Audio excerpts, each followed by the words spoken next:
is going to talk to us about sales and growing your brand organically. This is I don't know, you're the best, dude. So thank you so much, Robin. Take it away. Oh, thanks, Jason. This is really a great summit you put together. So I'm very, very pleased to be part of this. So thanks a lot. Thank you. I'm going to talk about sales, and I'm going to talk about growing the brand. So this is going to be oriented primarily towards brand representatives, brand salespeople. But I think what you're going to be able to do is extrapolate this out to actually almost any parts of your life, because it really is about sales, and sales is the ultimate human interaction. So let's go through this. I'm going to tell you a little story first. You know, in the liquor industry, in the beginning, you know, it was a family-oriented business, and everybody got along. Everybody knew the rules, because you were brought into the family and you were coached up from nothing in order to be able to understand how this entire thing worked. And I put thing in quotes there. Everyone did what was expected because everyone knew what was expected. And so everybody got along. Everybody knew how the thing worked. And the people who were the progenitors of that were the big companies at that time. It was Seagrams, it was Shenley, it was Goldring, it was Hiram Walker. They even had their own trust over in Peoria for whiskey. It worked. It was beautiful. And everybody knew what happened. It was gangster. And that is the liquor industry of the 20th and the 21st century. And then what happened is those families gave way. And they gave way to other families that are really less like families and more like just organizations. But they kept the entire gangster part of this intact. Only now was actually, instead of run by the heads of the families, it was run by guys with spreadsheets. And back in the old days, what you did was you were brought up and you learned the ropes from a very, very small position. There was an apprenticing position for every one of these. But now people are just kind of thrown into it. They're thrown into it now with no sense of training, no sense of understanding what is going on in the industry or even in their company until they actually meet it at any given time. And these companies right here are the progenitors of that. And they still keep it up. And they own the marketplace. They own the mindset. They own the shelves. They own the understanding of how things get sold. And then this happened. The craft industry movement happened. And that changed the entire landscape because they started bringing ideas that were unknown, like integrity and budgets and transparency and authenticity and innovation. And these were things that were not part of the old way of thinking. And so if they're not part of the old way of thinking, then we have to actually start looking at how do we get products out on the market that are based on this new set of values and not the old set of values. The old set of values are still the ones that run the marketplace. So let me give you a little background on me and how I fit into this. So I started my life out as an actor. And that means I spent an enormous amount of time in the hospitality industry.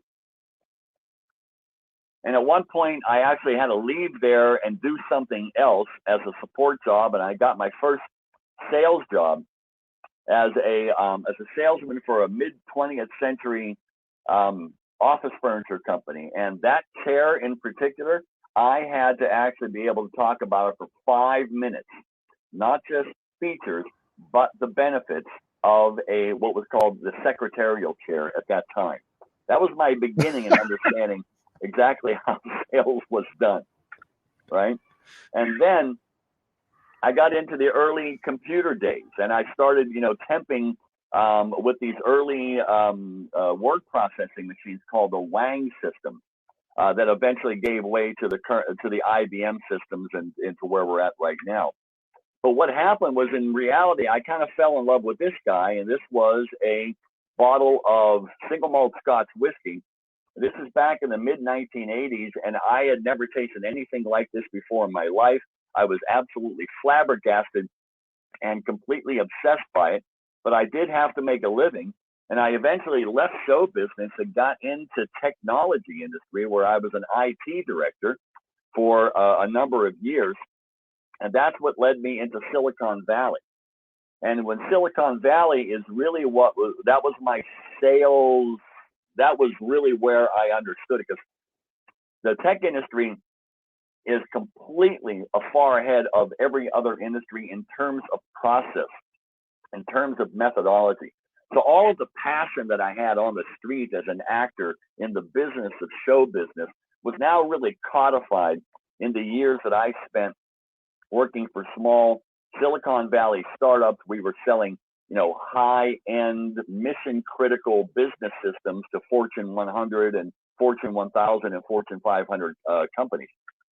But eventually it all comes back to the whiskey. The whiskey became just obsessive with me. And in the early 2000s, I started an early blog, and I had learning sessions with friends of mine, and educational sessions and presentation clubs with, we started a very, very early whiskey club. And all of that led me to getting into the liquor industry. And that's where I entered in with Compass Bar. And that's probably where most people in the industry know me. And I was with them for 6 years, and finally started my own consulting company, which is what I've got today, which is a sales and marketing consulting company. And for those of you who are interested, stay tuned to the end of this, and I'll kind of give you a little bonus track on the end of that.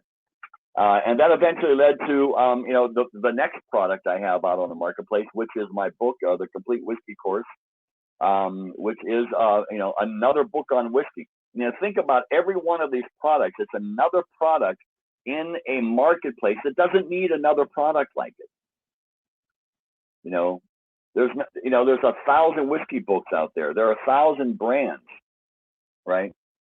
It all comes down to actually how we execute. And so now we actually have to kind of look at sales from a completely different perspective. So what, if any, skills from show business do you apply to your work in marketing consulting right now is the question. I can tell you practically everything. A sense of methodology. Presentational skills, as you probably imagine, are inherent in it. I mean, if you were a trained performer, but I got,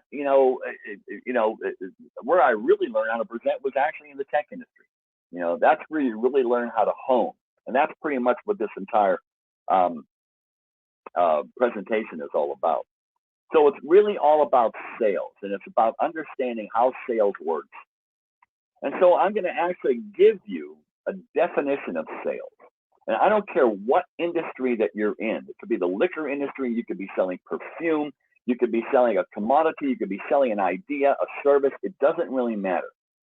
But through all of this, through a lifetime of sales in 4 different industries and over almost 30 years of being a salesperson, and essentially, I even tell myself, I said, look, I'm not a whiskey writer. I am a sales guy that wrote a whiskey book, and there's a huge difference in that. So I'm going to give you a definition of sales that I think is relevant and hits the mark no matter where you're at, and it's exactly this. Sales is a set of methodologies and practices that leads to a predictable outcome where an exchange of value occurs between humans. Now, let's break that apart. In not one area here did I talk about talking or convincing or any of that bullshit. That's the old bullshit sales. That's way back in the fucking gangster days. This is a set of methodologies and practices. What's a methodology? It's a way to systematize something. so that you get to a predictable outcome. I will tell you, in my Silicon Valley days, every Monday morning, I had a team call with my regional vice president, and he would march every one of us through our pipeline, and we would have to justify why we were in any given deal. And I had to give a predictable amount of closing, a percentage of closing that sale. And it was a teeth-grinding 2 hours, and it was horrible. But what it leads you to understand, that if you're in a scenario where you're not going to make a sale, you're in the wrong scenario. So you have to understand how to set it up so that you're in a predictable amount of scenarios where a sale can be made. And at all times, you are not convincing somebody, you're not talking somebody into it, you are exchanging value. And because of that, it's the oldest profession in the world. As a matter of fact, I'll make the argument, the anthropological argument, that the reason that we created language is for us to sell something to each other, in order for us to actually do an exchange of value. I could keep knocking you on the head with a rock because I wanted that fish, but over time, it made much more sense for us to actually give something to each other. And that's where I think really where human language evolved. And as a result of that, then I believe sales is the noblest profession in the world. Think about everything that you're holding, everything around you, everything in your life was brought there because somebody sold something to someone else. Okay, so it's, to me, the entire basis of what human interaction is about. Now, the bad news is that we learned how to sell through some of the worst types of examples as possible. And it's typically set up like this. I contact a customer. I present them a product. I ask them for their business. If I didn't make the sale, I move on to another customer. If I did make the sale, then I deliver the product and I move on to another customer. Now, this is what I refer to as show up, throw up, make a deal, and move on. And this is typically how people learn to sell. So how do I feel about sales scripts? Sales scripts, I'll talk about this in a second, but it's not as scripted as much as it's an improvisational. Think of it like jazz music. Jazz music is all about each one of these great artists have these riffs and have these things that they know. But what they're doing is they're not expressing them until they're actually getting an input from somebody else on stage. So that's kind of how I take a look at the entire idea of scripting, right? There are certain things that you have to get through, but on the other hand, there are parts of this that that you carry with you. So these are like the small tools, and you bring them out, and these are the riffs that you have in conjunction with your input from someone else. But this is essentially what it came down to, what sales came down to. It was this guy. And if anybody remembers the classic 1980s movie, Glengarry Glen Ross. Right? And of course, Alec Baldwin with that classic, it was a 45-minute scene up front where he just harangues those guys in a sales office on a dreary night in Chicago. And he presses into their mind, always be closing, always be closing, A, B, C, always be closing. And guess what? We're running a sales competition. And you know what the first prize is? Is a Cadillac. You know what the second prize is? It's steak knives. You know what the third prize is? You're fired. And that, unfortunately, even though it was written as an indictment of how society was looking at money and sales at that time by David Mamet, it became sort of the Bible of how salespeople thought they had to go out there into the marketplace. And not only that, it became part of as consumers, how we started to think of sales. someone is always going to be pressing me to close, to close, to close, to close. And of course, what happens is that sort of ends up creating these stereotypes of salespeople, right?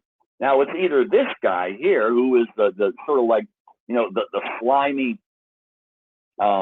used car sales guy, you know, that is gonna, like, you know, he shakes your hand on a deal, and you're missing some rings, or these two jamokes over here, these type A, you know, high pressure salespeople who are going to talk you into something. And this is how we understand selling. This is how we understand selling.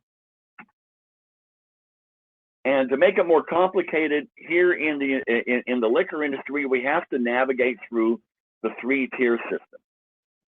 And the 3-tier system would be okay if all 50 states were running the same system, but it's not, because it's broken up into 3 different areas. You've got open market, you've got your control states, and then over here you've got friggin' Texas, which means, and the most important thing to remember about selling alcohol is that this is not a B to C sale. This is not business to consumer.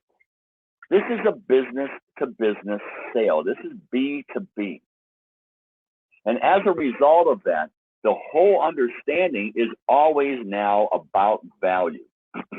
You're not selling some, you know, except, you know, in certain cases in New York State where you've got a farm license, a distillery license, where you can sell at the farmer's market, or you almost can sell out of the back trunk of your car. This is about bringing value to some other business entity. And that makes sales a completely different animal. It's a completely different animal now. So that means we've reached now this understanding of a dichotomy of sales that's out in the liquor marketplace right now. And what we're trying to do is find this normalization, find this this quest for balance here. So let's take a look at both sides of these, of what constitutes sales in the liquor industry. There's a wholesale side and there is a brand side. So let me actually look at the question. How do you feel about remote selling in the digital age? Is it possible? How do we adapt the liquor business to the modern way? You know, I'll tell you what, that's a whole other, we have to take that one off, those questions offline, because there's a whole other scenario going on there. Some of this we're going to cover here. Okay, so here's what's going on in what we term sales. Now, I'm going to tell you this right now.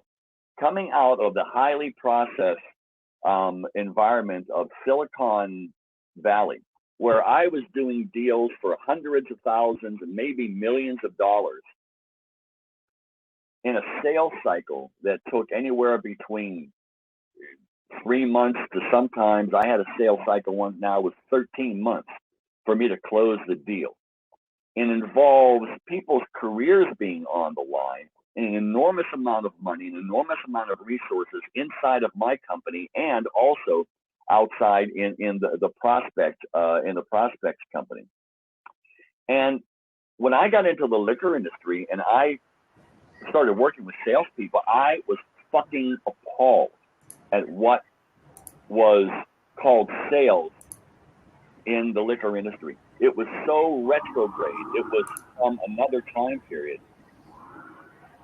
And so that's where where all of this thinking started. The reason I was brought into the industry was really to change the industry. And I was brought in by a guy who was very, very highly placed in the liquor industry in the United States, is from a distributor level, you know, one of the top 3 distributors in the country, who was an old personal friend of mine, and convinced me it was time for me to actually come into the liquor industry and quit selling technology. And he made a great case for me. But now we actually come in, we take a look at this. There's a wholesale side of sales and there's a brand side of sales. And this is a very difficult thing because, for example, as you can see, like one of them is the licensed sales force, and another was an unlicensed sales force, right? A brand salesperson is an unlicensed salesperson, except in some cases they're not allowed to close the sale. They can't close. They can't collect sales tax. They're not responsible to the state. Essentially, what they are is the cheerleaders. They are the people who create the emotional commitment, right? The distributor, for the most part, is the business owner of the customer relationship and to the trade, right? They're the ones who can close the deal. But it's on both sides, especially on the brand side, that actually makes good on customer service issues. So you have this really kind of crazy dichotomy that's going on inside of the liquor industry when it comes to the term sales or salesperson. So that means we've got two different types of sales environments. One is a warm sale, and the other one is a cold sale. So a warm sale is any type of sale in which there has been a recommendation already done. There was advertising, there was marketing. If you have a distillery or a retail operation, people are coming to visit you.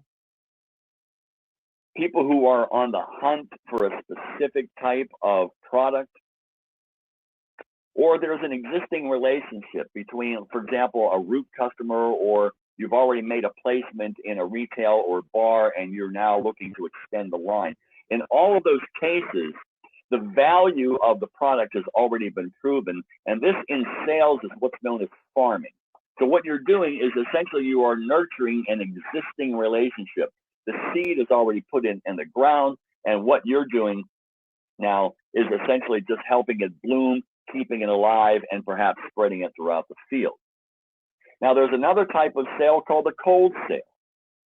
And that is when you've got a brand new product, or you're in a brand new category. You're one of many in a crowded market. You come in unannounced. No one knows anything about you. You're totally anonymous.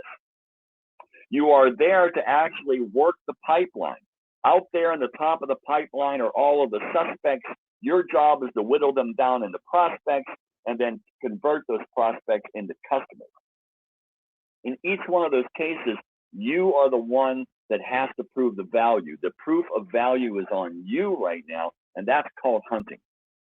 So now it's you and whoever is with you picking up spears, running out of the cave, and tracking down the mastodon to bring back for the fire. Two completely different mindsets. These are almost, in some cases, two different skill sets as well. And this is really where we kind of get the where we get the difficulty of it. So the bad news is there's a good, bad, and ugly of both of the hunters and the farmers, you know. So from a farmer perspective, there is some upside. And the upside is that you get to create long-term relationships, and that opens paths to other sales. You get to create ambassadors and advocates. You get to create, you know, you get your fingers on the pulse of the client base. You're out there with your clients all the time.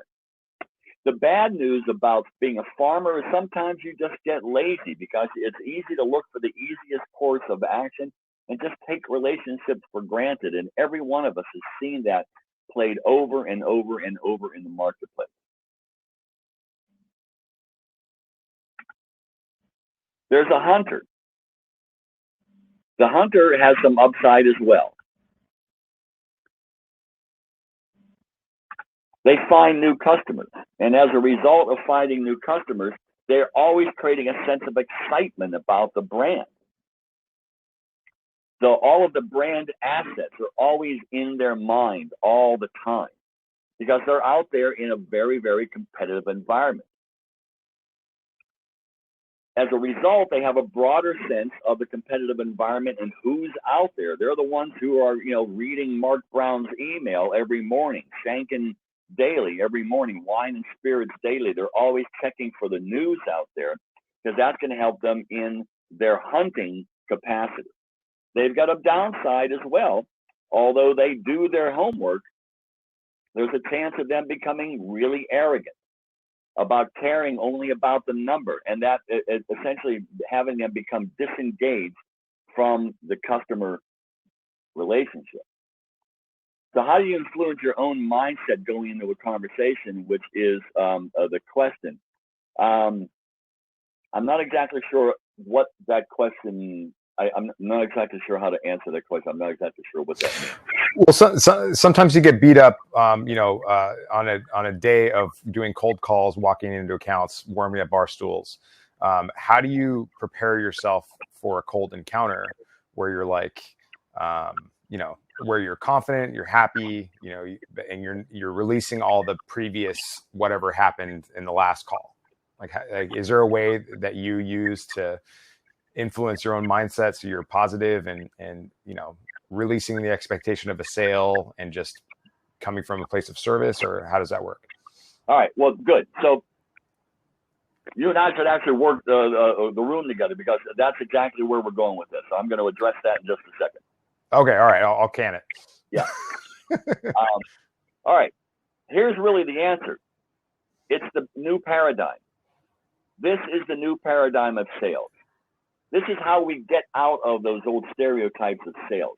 It's actually part salesperson, part ambassador. I would actually really term this person a sales ambassador. This is a completely different way of looking at the mindset right now. And this was the reason I was brought in to work with Compass Box. Because the man who convinced me to do this said, right now, brand ambassadors are nothing more, and they're the most unrealized. Now, this was back in 2008, when we were having this conversation. The brand ambassador was the most unrealized asset out in the marketplace, because given the history of what the brand ambassadors were back in the 1950s and the 1960s, when they were part of the account team, when they were reintroduced back into the marketplace, they were essentially nothing more than educational and presentational entities. They were cultural ambassadors. They first started coming out of Scotland without the masters of whiskey, right? And they came with their brogues and their kilts and talking about heather and stuff like that, right? And it was all about getting people excited about this. And then the drinks ambassadors came, the first guys that came out of there, like Simon Ford, for example, and Charlotte Voisey, and people like that who were master bartenders and were able to, advocate for their brand. They weren't salespeople. And this friend of mine said, if you got a salesperson into this industry, into that role, who could do all the presentational stuff and educational stuff, but was able to get up in the morning, put a spreadsheet in front of his face, and drive that sale from the distributor and trade level, he said that person could change the industry. And that was the reason I left technology and came into the liquor industry, because I loved single malt Scotch whiskeys. I knew a ton about it. And now I was getting a chance to actually make a change. And that was the entire reason I came in here. And that's essentially what I attempted to do as I ran, pretty much outside of the Charmer Sunbelt marketplace. I ran sales for Compass Box in 34 different markets around the United States. It was that idea. And so this is where all of this kind of comes from. This comes from my direct experience of those 7 years on the street, working for Compass Box, brand new brand. No one's ever heard of this. I got to convert people, and then I still have to drive the sale from the trade and from the distribution level. So that's this whole idea of this brand new paradigm of this sort of sales ambassador. Now, what's important is to essentially look at the other paradigms that were in place at that time.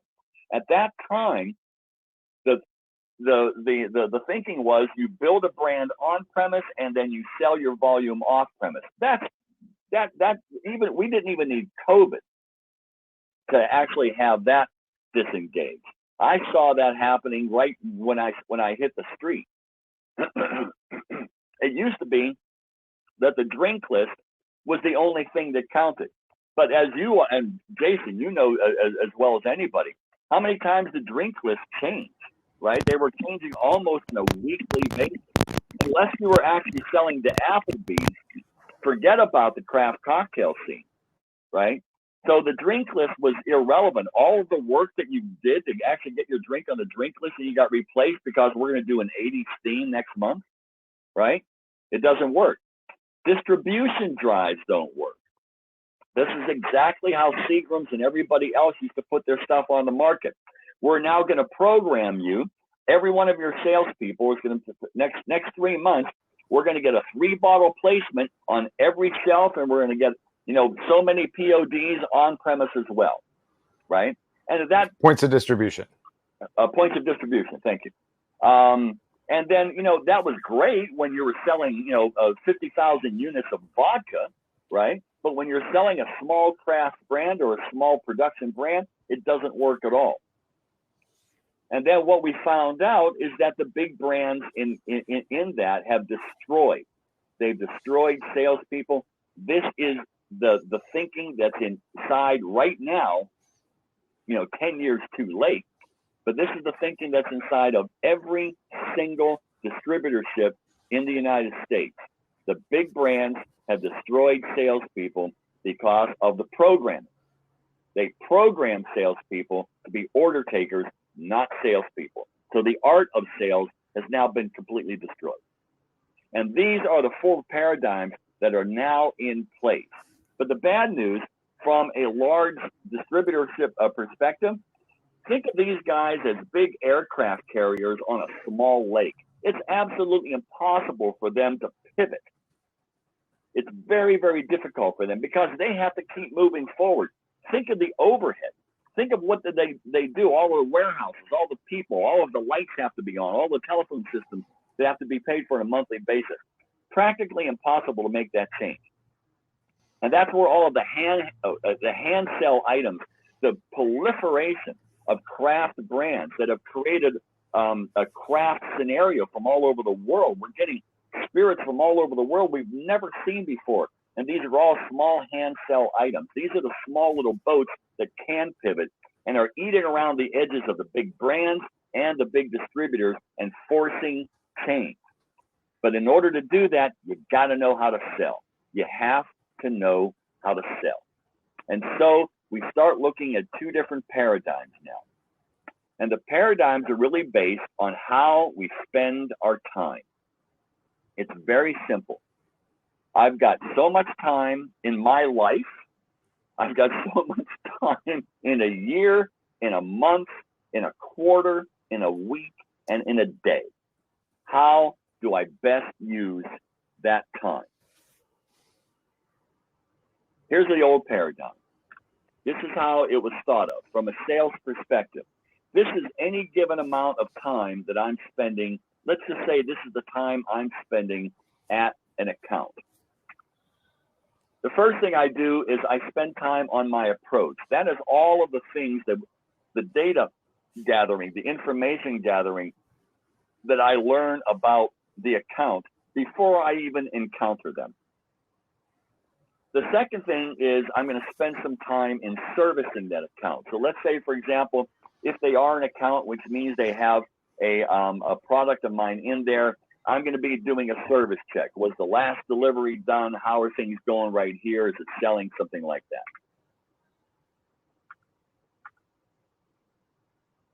Now, I've got a new product, and I'm going to present that product. And in terms of presentation, I'm then going to ask for the order for that product as well. But the bad news is that I'm going to be spending most of my time managing objections of why that product is not going to get sold that day, which means I'm spending most of my time asking for the order again. I mean, can you talk for a second about how you ask for the order? I feel like that, like in the research that I've done, the interviews that I've done, a lot of people just don't ask for the order. They don't say, "Hey, can I put you down for a case today?" That is part of the training. That's part of the training fallout. Is people don't ask for the order, but there's a way to ask for the order. It's how you set it up, because this paradigm is known as begging for business. And all you're doing is pushing a product. And if you're out there in the marketplace right now pushing a product, and unless you're Beam Suntory or Diageo, you're lost. Forget it. If you're just pushing a product, because anybody can look at the back bar or shelves of any entity out there, there's too much of what we've got right now, especially if you're in the whiskey industry. Jesus, how many fucking bourbons can we have? Okay, thousands. Right? Yeah. So this is the old paradigm of thinking. Look how much time I spent in each one of these activities. Very little amount of time in approach. Most of my time is getting that order back again. You know, I walked out and I forgot to ask for the order, which means now I have to make an appointment and come back and I have to do the whole thing again. This is why this is called begging for business. You're just another product pusher. You're just one of those two jamokes, you know, or that greasy guy, you know, looking to actually get a product through. That's the old paradigm. Now, here's what happened. When I got into the liquor industry, I knew nothing about the liquor industry. I came literally as a virgin. And I was a middle-aged man when I got into the liquor industry. I knew nothing about it. I had no idea how that stuff, you know, gets onto the shelf. I'm going to quote you on that. I'm going to quote you on that, saying that I was a middle-aged virgin. I mean, I don't know how you're going to explain that to Rose, but yeah. And now there's a scene of someone doing ripping hair off of my chest, right? So here's what happened. I did something that, and Jason, I may have done this with you, because this is when you were back behind the bar and at Death and Company and places like that. But everywhere I went, I did something that I later found out that no one else did. It's because I didn't know what I was doing, because I didn't know the environment, and because I came from a sales environment where my job was to understand what is your business problem so that I can maybe solve it. I started asking questions. I asked questions of every bartender, every bar manager, every retailer, every sales guy. I asked them questions. Why did you buy that? Why is that placed right there? When is your most important, you know, what's the most important thing to you? What problems are you trying to solve? This was, again, 34 different markets I worked with Compass Box. Markets like Texas, New York, and then Wisconsin. I'm asking that questions over and over and over again. And here's what I got back. Here's what people are looking for. They wanted somebody who was a category master. If you're just in there just spouting just like, you know, bullet points from some marketing slide, you're lost. And not only your own category, if you're selling gin or if you're selling whiskey, but all spirits. They want someone who has an understanding of the liquor industry from a product perspective. So it's not just your brand. They're looking for someone who's reliable. If you say you're going to do something, then do it. If you set up something to happen, make it happen.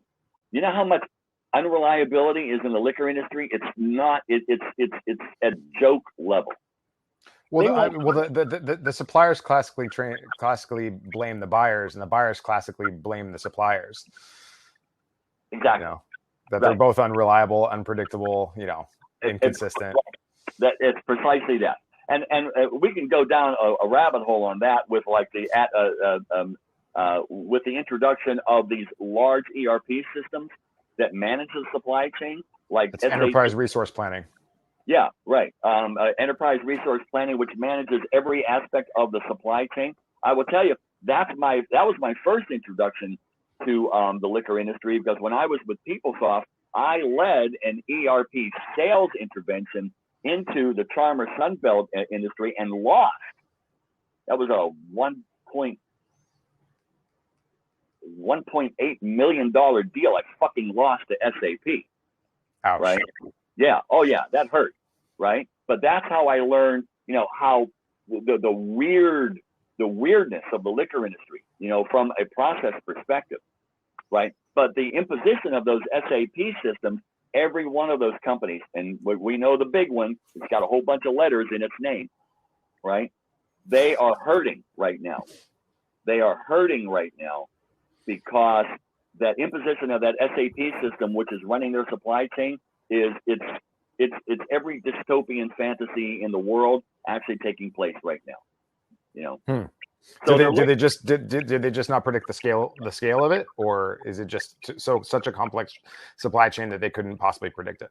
The complexities of the supply chain are just that. And one of the things that SAP does, where we lost, where we were going to win was, okay, here is your so bizarre, here's the many different houses. There were 8 different houses in the Charmer Sunbelt system at the time. And each one of you has your own set of policies and things like that. What we're going to do is we're going to adapt our software services solution to fit each one of those. Now, unfortunately, there's a whole lot of plumbing that's going to have to take place in between, and that's where the costs of this go up. But you're each going to be able to do it. What SAP does is they come in and says, don't worry about that. You're going to follow our system. We're going to impose that over that, and you're all going to be happier.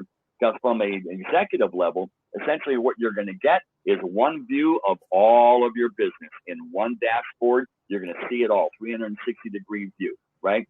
And they sold it on that, and that is the thing that they're hurting now, because there's absolutely no adaptability to the liquor industry, which is nothing but adaptability.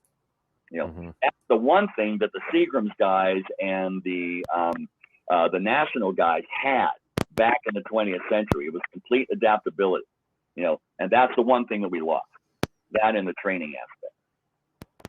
So your customers are looking for problem solvers. They're looking for problem solvers. If you walk into any bar and you walk into any liquor store and you don't think that they've got a business problem, then you shouldn't be selling a product. Because that's essentially what's going on. Every one of them is running into a business problem, and your job is to actually see if you can solve it with your product. And that means they're looking for a communicator, not just, your, not just the brand story, but how you communicate every different aspect of the industry. Ultimately, every one of them is looking for a partner. Everyone is looking for a partner. You talk to any a liquor store owner, you talk to any bar manager, they need a brand that's going to partner with them so they can rely on, that will communicate effectively and help solve problems for them. Okay. That's a completely different way of looking at now how you spend your time. Now, how do I spend my same amount of time that I had in one account? And now the approach. I spend most of my time understanding what's going on inside of that business, which means, let's say, for example, I'm taking a look at a geographical area, and I've spotted, okay, there's maybe, there's 10 liquor stores and there's 20 bars here. First thing I'm going to do is I'm going to go up on the internet and I'm going to look to see what they look like from that digital perspective. That's going to give me a sense of what's going on.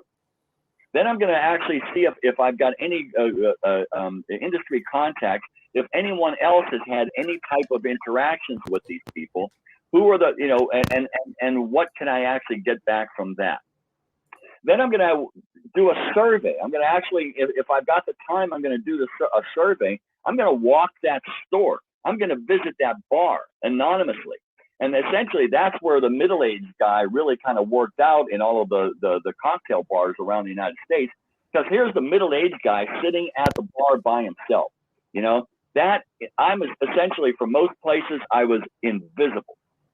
I was completely invisible. And that allowed me to scope this place out and get an understanding who's at the bar, what's behind the bar, what's the bartender like, what's the general mood of this place, where does my product fit or not fit into here, how best to actually make the introduction. I'm outside of a liquor store. Instead of walking in there, I'm going to stand and I'm going to look around and I'm going to say, okay, is this actually its own entity building? Is it part of a strip mall? What's right next door to me? Is that like a Whole Foods there? Is that like a Payday Loans place next door? who's coming in, who's going out, what's the parking lot, what's the streetscape like. Oh my God, there's an empty lot across the street. They're building something. That's either going to be a condo, or is that going to be a low-income apartments, or is that going to be an office complex? You think that's going to have an effect on this guy's business? Hell yeah. So all of this is my approach. And in the morning, first thing I do is I read Mark Brown's D-list. I read all of the industry news that I can understand, so I've got that in my head. And then I walk in. And now my service and my interview are actually part of this. So I'm going to actually now extrapolate some of the information that I've learned. Let's say this is a brand new place I've never been in before, right?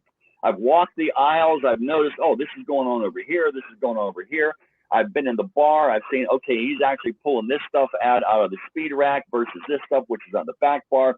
This is what the cocktail menu looks like. And now I'm going to ask questions based on my observations of this and get to understand exactly where these people are. What are the things that they're looking for?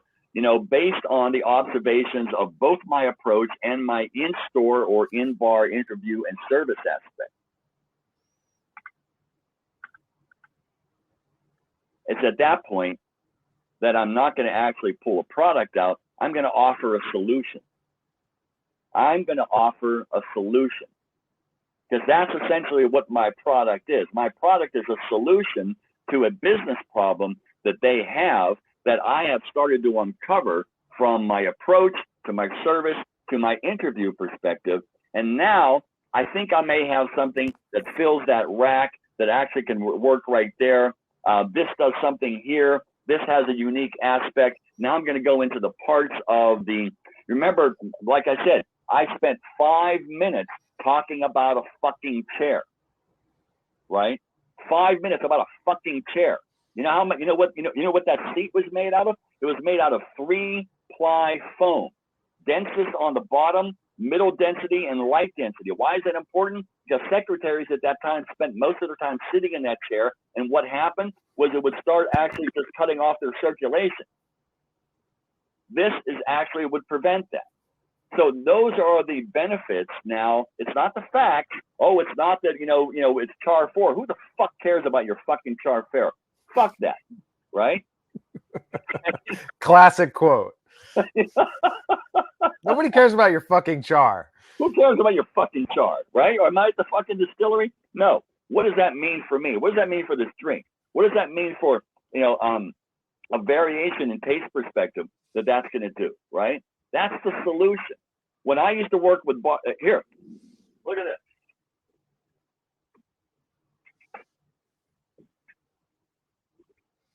When I was with Compass Box, this is what I traveled with, right? I had 2 staves because Compass Box story was about wood. It's about us selecting barrels. So I had this stave here with some char, and this is a French stave that had a toast. The whole story was all about, let's just talk about wood. Every sommelier, right?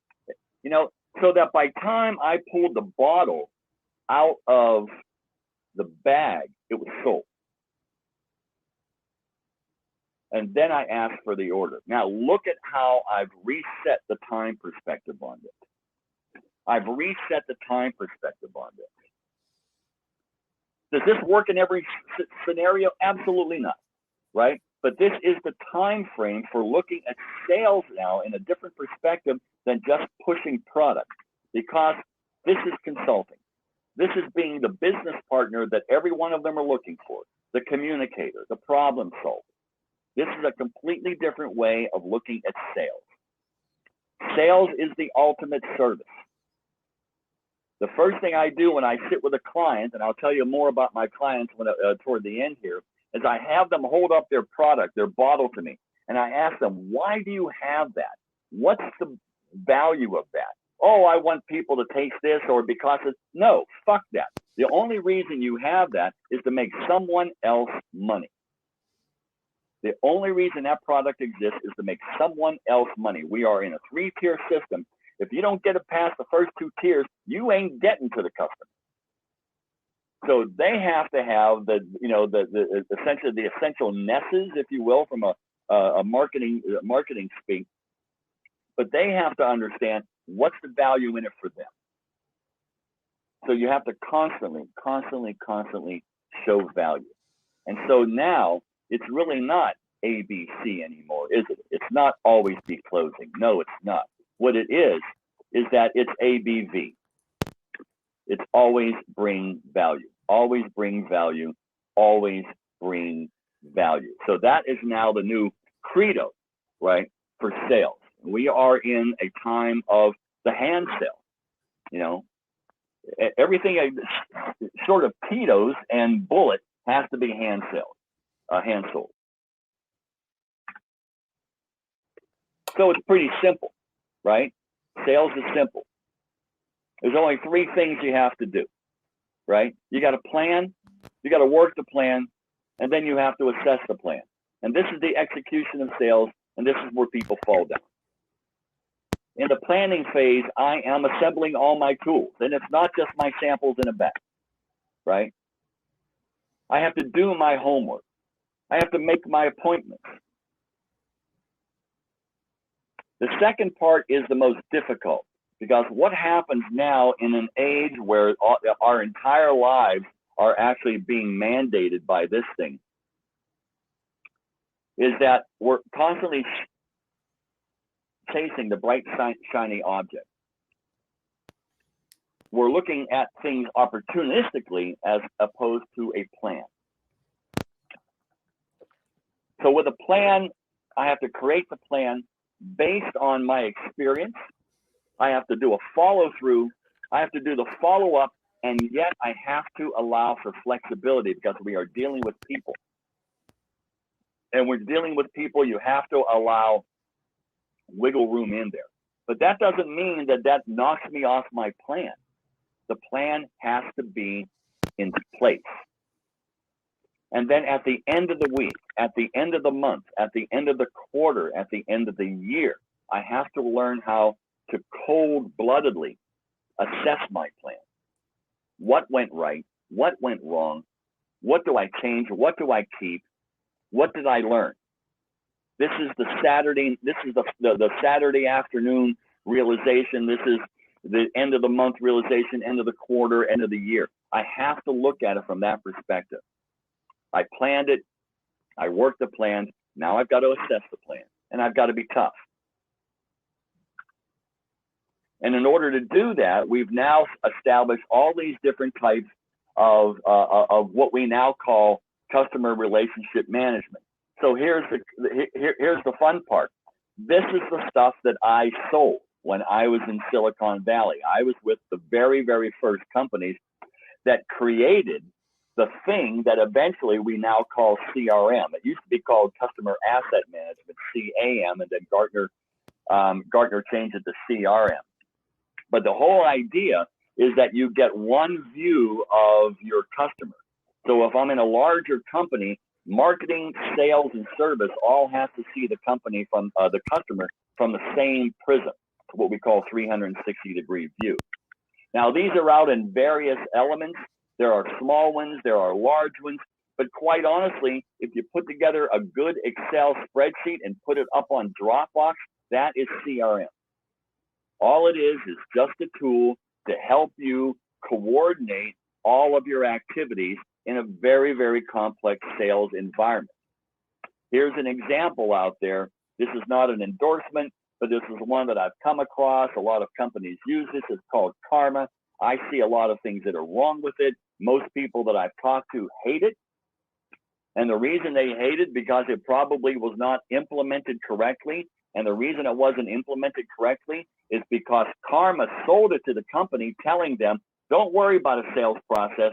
I've got the sales process for you. So everybody has to conform to that, which is fucking horseshit. I should know because I did the same thing when I was selling CRM to Fortune 100 companies. I sold it to the executive, not to the sales guy. I don't want the sales guys anywhere near my presentation because they're going to fucking blow it through it full of holes. I can sell it from the top end. One view of all of your business. That's how I sold it. That's how it gets implemented And that's why most of these fail. There are a couple really nice little features here. I like this. The one on the panel on the left, you can geotag all of your accounts. So I can actually pull up a Google map and I can hit that pin and I can go right to that account and that'll kind of give me all of the information that I kept. So there's some good things about it. They follow a good CRM path. It's just, again, the way it gets implemented, it's never about the salespeople, and they're the ones who actually have to do the input. And as we all know, garbage in, garbage out. But at the very end, what you're doing is you're just putting a work week together. So here's a typical work week. It could look like this, Monday through Friday, right? Monday is my planning day. If I'm really on top of my game, I'm actually starting this on Sunday night. I'm starting my plan for the week. I start making my contact. I'm going to do some learning. It's a good time to actually read that thing I was supposed to read or learn about some other aspect or something like that. And then I'm going to start planning my follow-ups from the week prior to that. On Tuesday, Wednesday, and Thursday, that's my sales day. That's when every bar manager, every retailer wants to see me. As a matter of fact, they all want to see me on Wednesday between 2 and 3:30, right? You know, you try working Texas, Dallas, Texas. Everybody wants you in there within the same hour and a half, right? Impossible. But Tuesday, Wednesday, and Thursday, that's my sales day. That's when I'm going to be out there. I'm going to be in the bars at night. I'm going to be in the retail stores in the daytime. I'm doing my work with distributors, right? But also on Tuesday, I'm going to start planning my event strategy for the weekend because I've got like a pop-up I'm doing, or I'm going to do a tasting in store. And when I get to Thursday, right, I'm actually going to do some of the follow-ups from the early week. So you can see that this is rolling. By the time I get to Friday, I'm back into a learning mode because nobody wants to see me on Friday, right? Because that's sales to the consumer. I'm in a learning mode. I'm in event prep mode. I'm in event execution mode, right? There's my Monday through Friday. Now, if I can systematize that so I can actually pull that off every week, I am ahead of the fucking game. This is my game plan. It's a simple one. It's, you can change it person to person, and you can change it week to week, but you keep the basic format.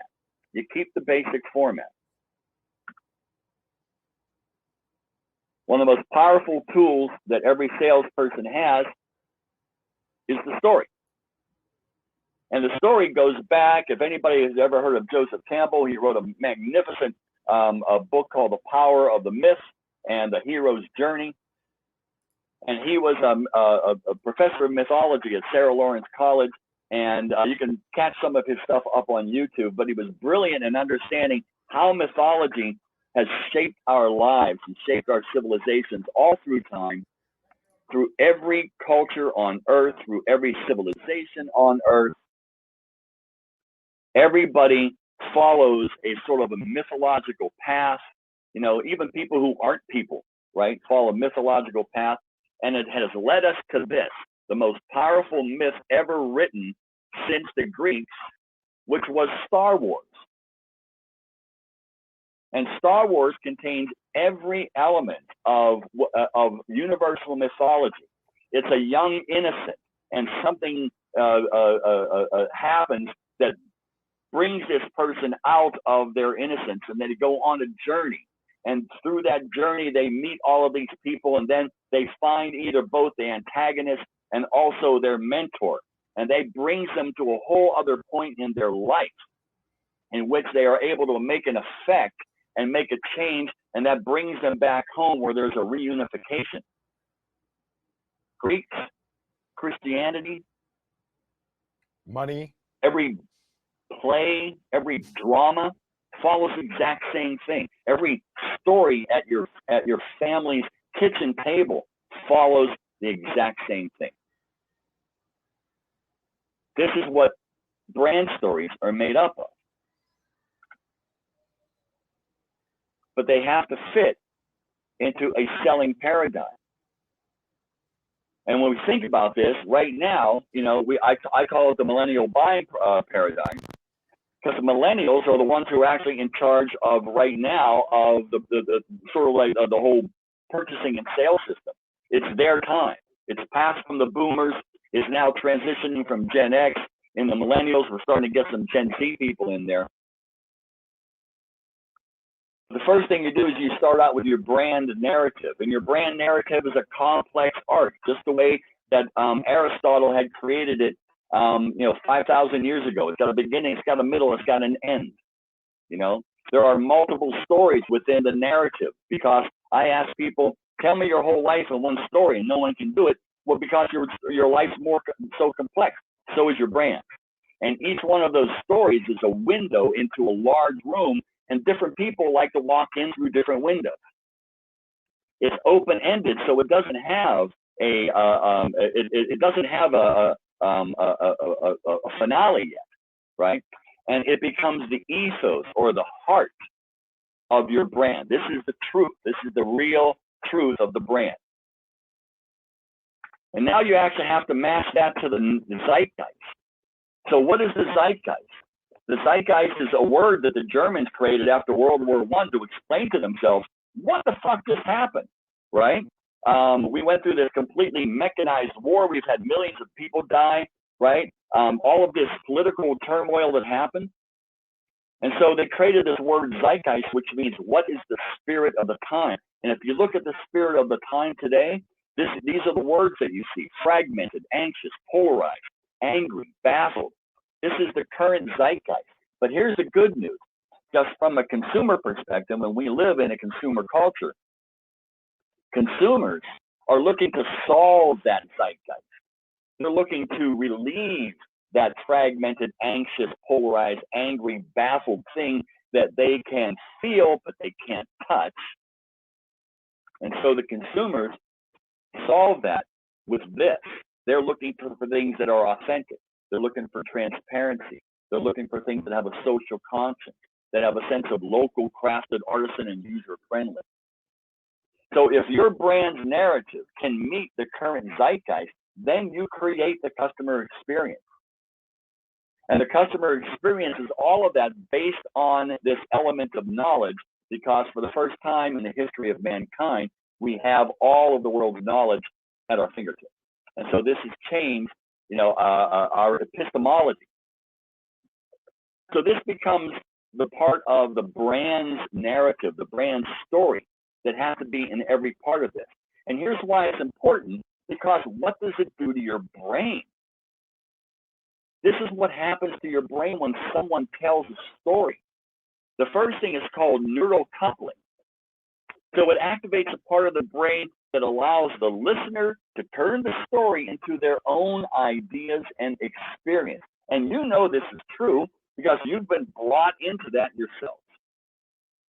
And on some occasions, you may have been able to tell a story with such power and that everybody felt that they were actually part of it and that it was part of their story. That's called neural coupling.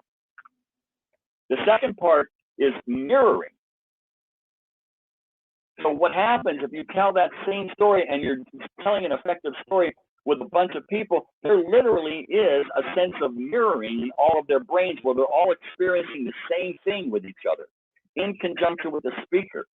I'll never forget the first time when Jaws, the movie, was first released, and I saw it the first weekend. I had heard some fun stuff about, in previews, and I went to go see it, an absolutely packed crowd. And I will tell you that we were a swarm of one thought in that movie theater. I saw us all move back like that. I saw us all relieved. I saw our heads move, everything. We were thinking and doing the exact same thing based on our reaction to that story up there. We were mirroring. The wonderful thing about the story, and this is why, when you were a kid, what was the thing that put you to bed? And what was the thing that you asked for mostly? Daddy, mommy, tell me a story, right? Because that's actually going to kind of create, it's going to release dopamine, right? And the dopamine not only relaxes me, but it does something else, right? It makes every event in that story easier to remember. So it's this chemical charge that you're getting actually embeds that deeper into your brain than just telling facts. And fourthly, the cortex activity that happens when you tell a story is night and day from when you are just presenting facts. So, for example, there's two areas of your brain. One's called Broca's brain, and the other one is called Wernicke's area. And they're most responsible for processing and understanding and creating speech. So this is really where facts go in and facts go out, right, through these two particular parts of your brain. But when you're telling a story and you're releasing dopamine and you're getting this neural coupling, you've got parts of your brain that are on fire. And that's why the story, the narrative, is so absolutely critical to the salesperson. Now, here's the bad news. If I've got 20 minutes to tell that story to maybe a GSM full of, like, you know, the board salespeople at a distributor on a Friday after they've had a pasta lunch, that's one thing, right? Okay. But now I've got only 45 seconds at the retail desk of a busy liquor store, and his guy didn't show up that day, and I've got people coming in 11:30 in the morning buying nips of vodka for brunch, right? I still have to tell that same story. I can do an expanded version, but the thing is, because stories, we've been so acclimated throughout the entire history of mankind to essentially assess the beginning, middle, and end. Most salespeople start near the end, and they rob us of the beginning.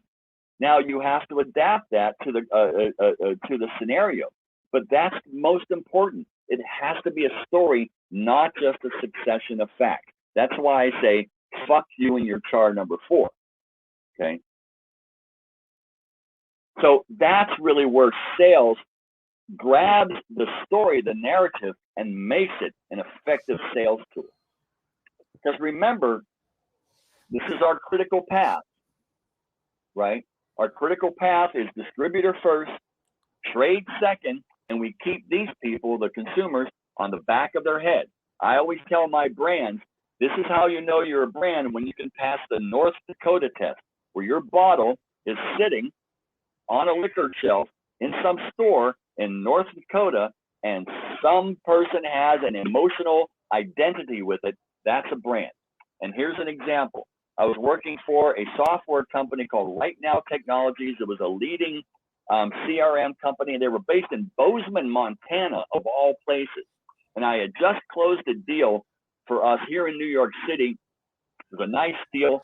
And I was going back to a sales meeting at the Bozeman headquarters. One of the programmers that we had in the back was really instrumental in helping me close the sale, and I wanted to do something for this guy.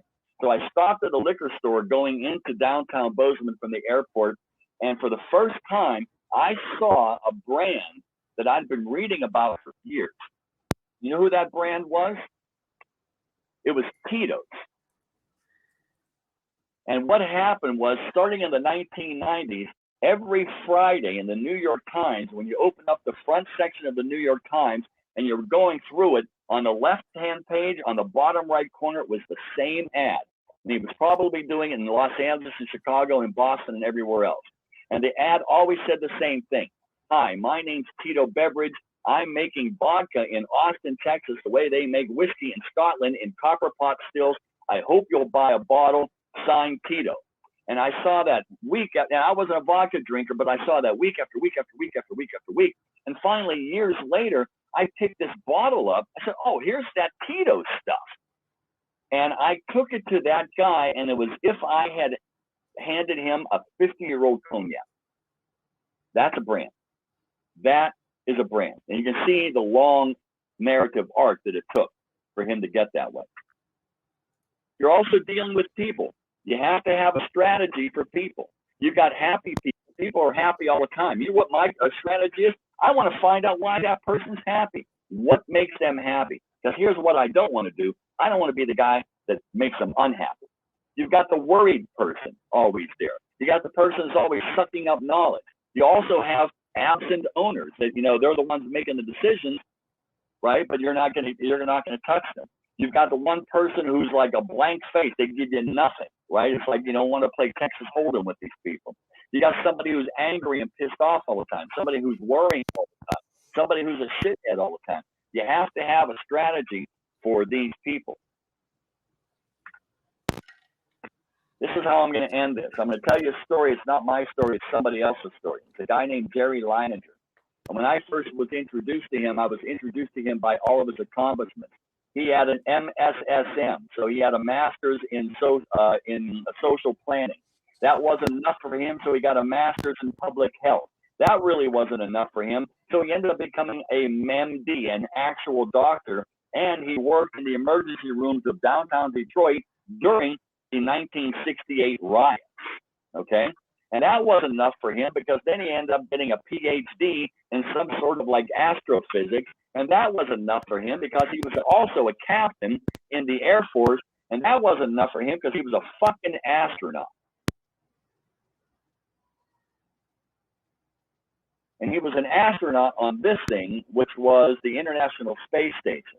And he told a story that was riveting about one time when one of those solar panels that's on the very end of that boom that ran the entire space station up there, orbiting around the Earth, it went on the blink.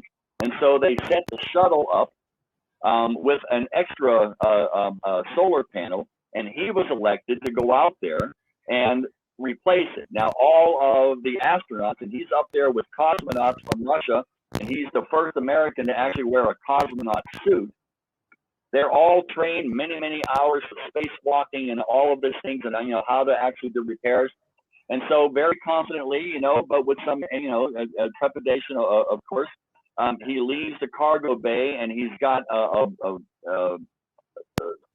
belt of tools around around him, and he's got this thing floating behind him like a balloon, that's attached to his belt. And little by little, he is crawling up that boom in the way that he has been taught to the very end of that large boom. And he takes out his tools and he undoes one of those solar panels and pushes it off into space. And as he sees it float away from him off into the trash bin of the sky, something very human happened to him. He panicked because for the first time, he realized that he was outside a spaceship that was traveling 17,000 miles, Earth miles an hour around the Earth, and he went into a white knuckle grip on that boom and held there. Well, as you can imagine, these are some pretty sensitive suits, and that sends off all of these sensors inside of his suit because they're tracking his urine flow, they're tracking his sweat, he's tracking his pulse, they're tracking his heartbeat, tracking all these things. And all of a sudden, he's getting crosstalk on his helmet from Vladivostok over here and Houston over here. And everyone's going, Dr. Leininger, Jerry, what's going on here? And he's panicked. He's frozen in space. Not only is the mission in danger, but he's in danger. And what's going through his mind is that I'm traveling at 17,000 miles an hour. I'm flying through the air at 17,000 miles an hour, holding on to a piece of metal. I'm flying at 17,000 miles an hour. Hey, I'm flying at 17,000 miles an hour. I'm fucking flying at 17 motherfucking miles an hour. I'm a motherfucking space cowboy, dude. Well, shit, I'm walking to a bar. You're going to buy me a drink? No, I'm going to buy you a drink. What the fuck did you do? I just flew at 17,000 miles an hour. And as he's working this through his head, his grip starts releasing. All of his body, his levels are going back to normal. He's able to pull the panel down, hold it in place, get back inside of the spaceship.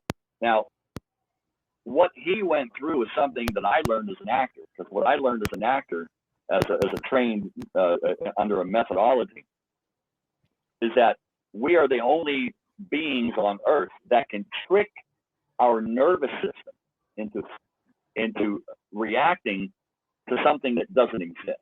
And when you see or are moved by any great performance on stage or on the screen, it's because that actor, in their imagination, has tricked their autonomous system in their body to thinking that this was real, and their body was responding appropriately. So the tears are real, the laughter, hysterical laughter is real, because they're responding to something that they're able to do. Sales is the most difficult fucking thing to do. If it was easy, everybody would do it, right? But we have the ability to get ourselves into that mode if we choose to. And the way we choose to is when we were able to kind of go through a series of successes that makes that a lot easier. And we don't get those successes unless we are able to put together a methodology or a plan so that we can be able to assess those successes. It's all about getting to yes, not only for our customers, but for ourselves as well. And that's the last thing that I would leave people with on this. And this is, so here's the bonus round. These are the companies that I've worked with that have been clients of mine, either from I've done sales training for them. They are sales marketing clients of mine where I've helped them go to market or find a part of the market. In one or two cases, I've actually shut some businesses down because they were failing so badly, but no one was there to tell them how badly they were failing until I got in there. So if anybody is interested, they can contact me. Sales trainings or brand sales marketing. I sort of refer to myself as a brand Sherpa. Everybody wants to get to the top of the mountain. I'm there to make sure that you can zip up your parka and read a map. So that's kind of like what I do. All right. Wow, Robin, a masterful presentation. Thank you. Am I muted? Sorry, Jason, I can't hear you. Oh, that was just a masterful presentation, man. Thank you so much. I really appreciate you taking the time to walk us through your entire strategy with no holds barred and fuck the staves. I fuck your char. Got it. Thank you. And I just really appreciate your time. Thank you for presenting at the very first Supplier Summit, and I hope to see you guys all very, very soon. Thank you so much. I guess you guys can't hear me, but we heard you, so that's the important part. All right, y'all. Thank you very much.